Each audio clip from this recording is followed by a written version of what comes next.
Welcome to The Debate. Today our focus is on the very dense and, let's say, challenging theoretical apparatus that's been applied to Zoetica Ebb's installation Aberrant Plexus. The source material, glyphogenic flesh, uses a radical xenoneurosemiotic critique to utterly reframe the post-human body, language, and even biological decay. This isn't just theory. It's a systematic attempt to define a new operational reality. The essential disagreement, though, it really centers on what this apparatus achieves. Right, and the vocabulary. Pathogenic semiotics, necrotic glyphs, glossophagic norms, it's all intentionally extreme. It's clearly meant to shock the traditional biological and, linguistic assumptions of the viewer. But we have to determine if this system is successfully building something new, or if it's just providing an excessively detailed, almost obsessive documentation of breakdown. That's the crux of it.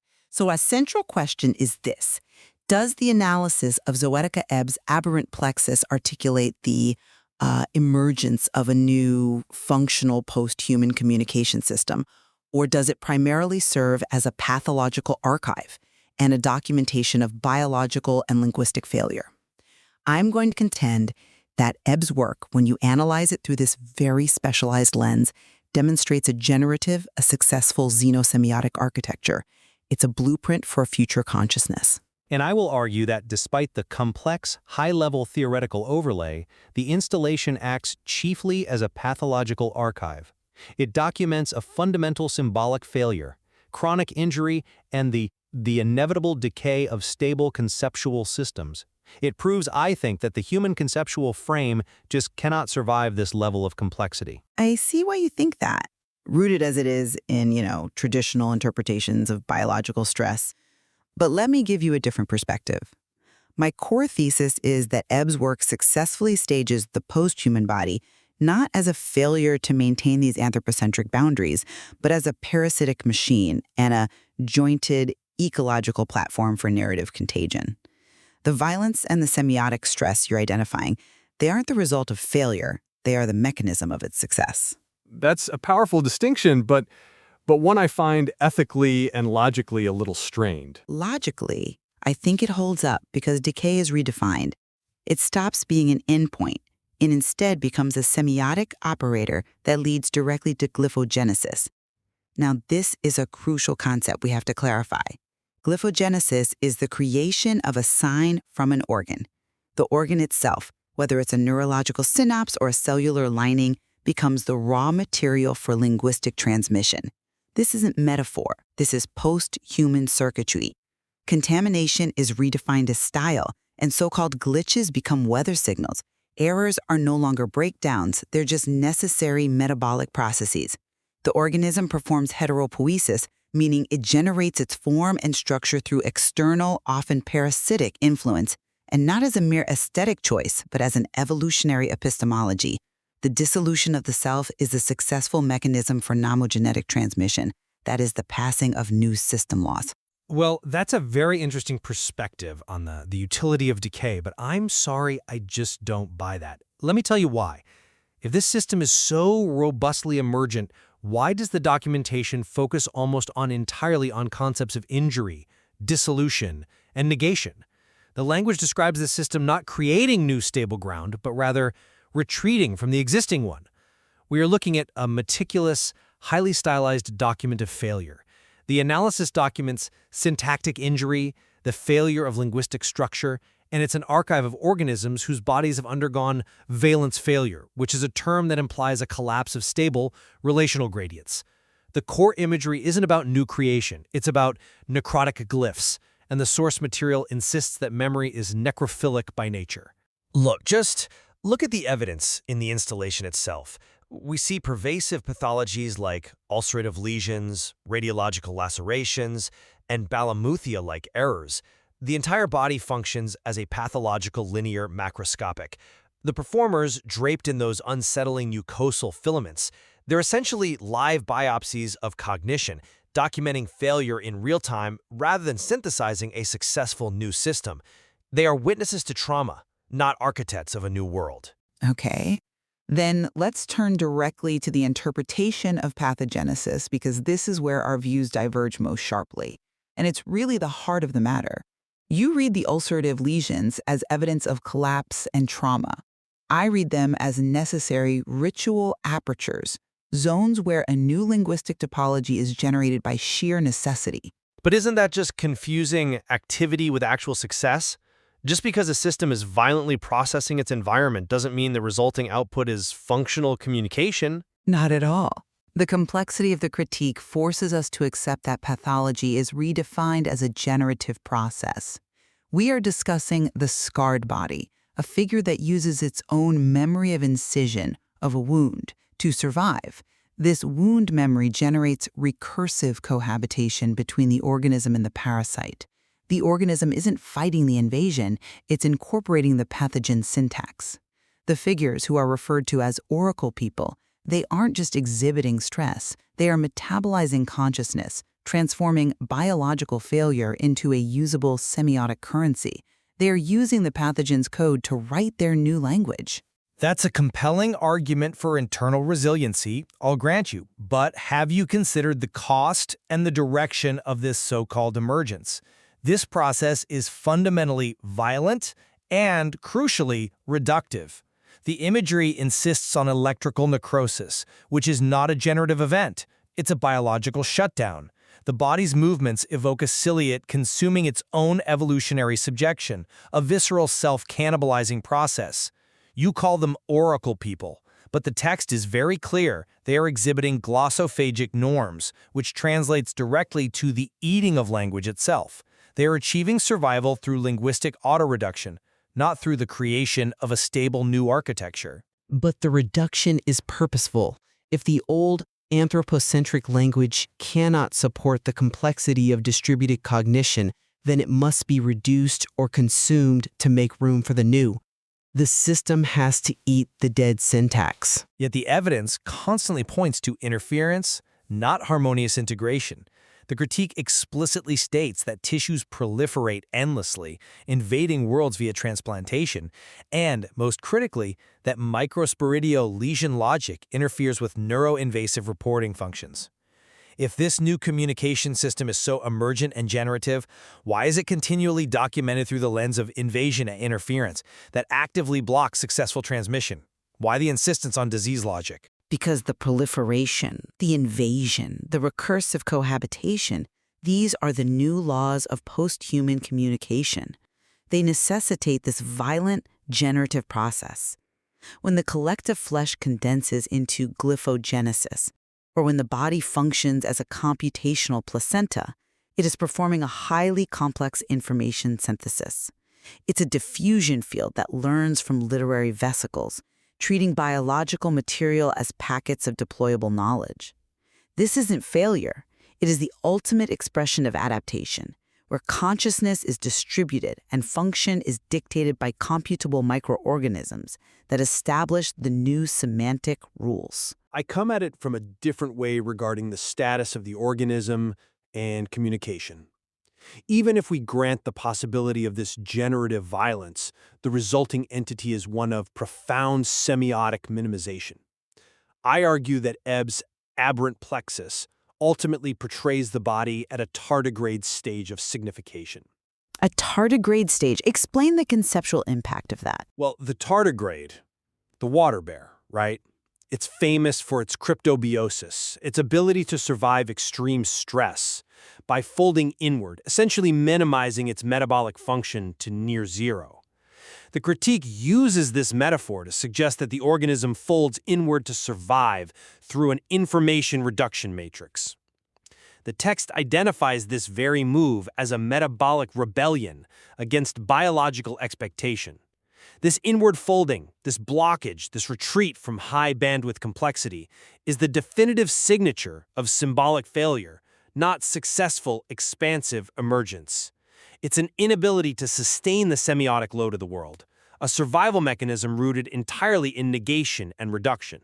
I think that's a fundamental misunderstanding of post-human survival, which necessitates adaptation at the quantum scale, not just the biological one.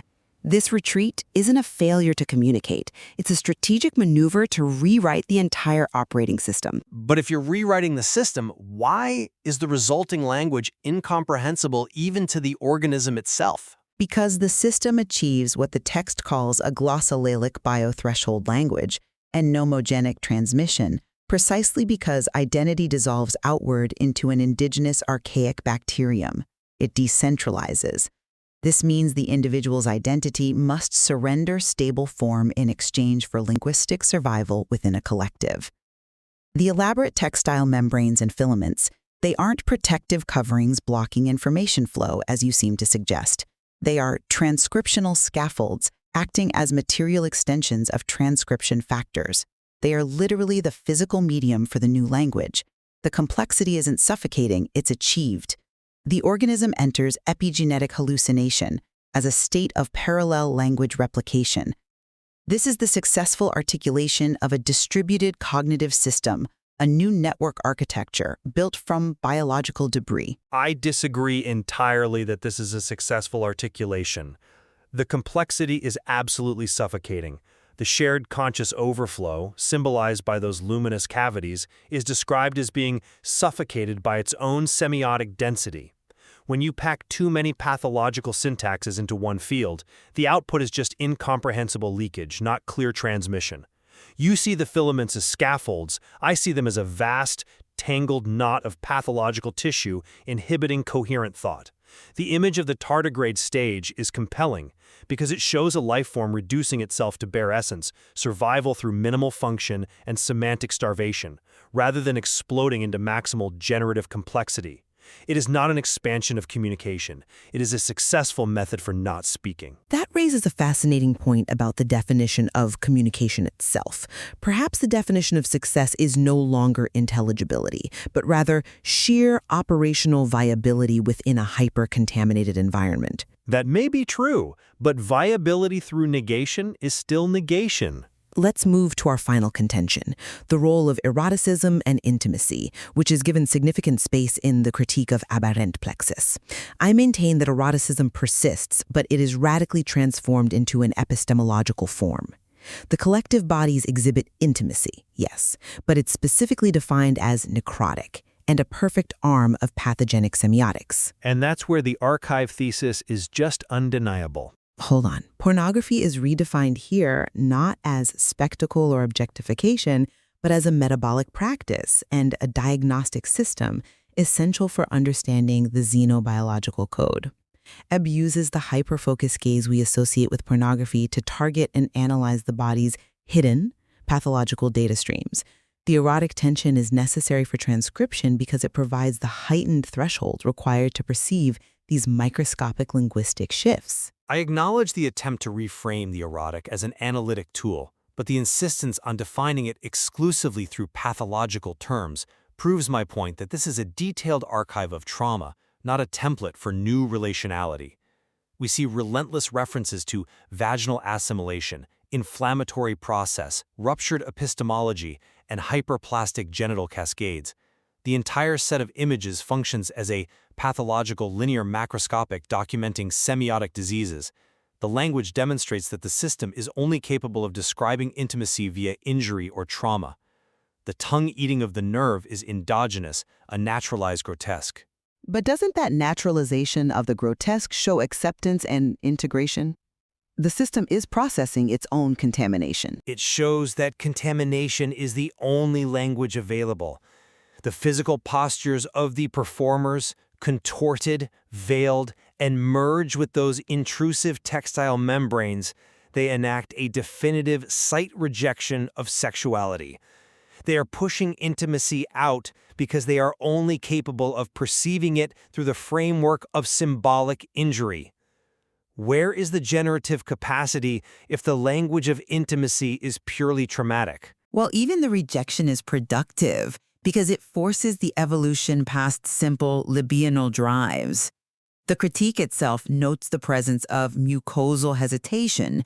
The violence is necessary for this system to evolve past simple anthropocentric drives.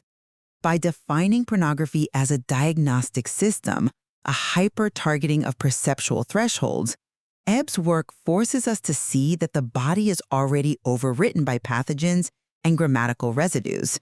This violence, in my view, is generative. It produces the perfect non-Deleuzian arm, a new relational morphology that transcends previous limits. But the material consistently emphasizes that this intimacy is purely symbolic biochemistry, divorced from ethical or emotional investment, and ultimately describing a world where relationality is limited to amniotic biological medium and microsporidial lesion logic. It reduces relationships to the exchange of pathological data packets. It's terminal. It offers a map of how the human conceptual apparatus dissolves under semantic load. I simply cannot reconcile the extreme invasive pathology documented with the claim of a successful functional emergence. The cost is too high. The resulting system is too fragile and too inwardly focused. Then let us bring our discussion to a close. I remain convinced that Zoetica Ebb's installation performs a necessary evolutionary step.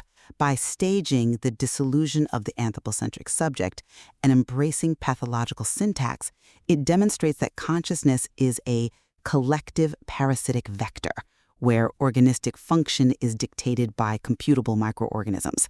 It is a staging of heteropoetic poetry, where new language emerges from the dissolution of anthropocentric boundaries, giving us a highly disturbing but operational template for post-human semiotic survival. And I maintain that the aberrant plexus serves as a chilling, detailed document showing that identity is only maintained as pathogenicity, forcing the viewer to confront the universe where communication is defined by being rewritten, drowned, or excreted. The entire experience presents a world where grammar itself is parasitic, meticulously confirming the fragility of the human conceptual apparatus and archiving its symbolic wounds. We are, at the end of the day, looking at the death certificate of stable meaning, beautifully rendered. Our exchange, I think, illuminates how the same incredibly rich, complex material, Ebb's powerful xenoneurosemiotic environment, can support two radically different conclusions about the future of language in the body. Is the proliferation of these fibrous, glossophagic architectures a sign of a successful, albeit unsettling, future communication system defined by its capacity for self-contamination and recursive growth? Or is it merely a detailed map of the inevitable collapse, a document demonstrating that maximal complexity leads directly to linguistic starvation and detailing the pathologies required to archive that failure? The material invites deeper analysis into whether aberrant plexus presents a template for post-human survival or a warning map of its ultimate conceptual demise.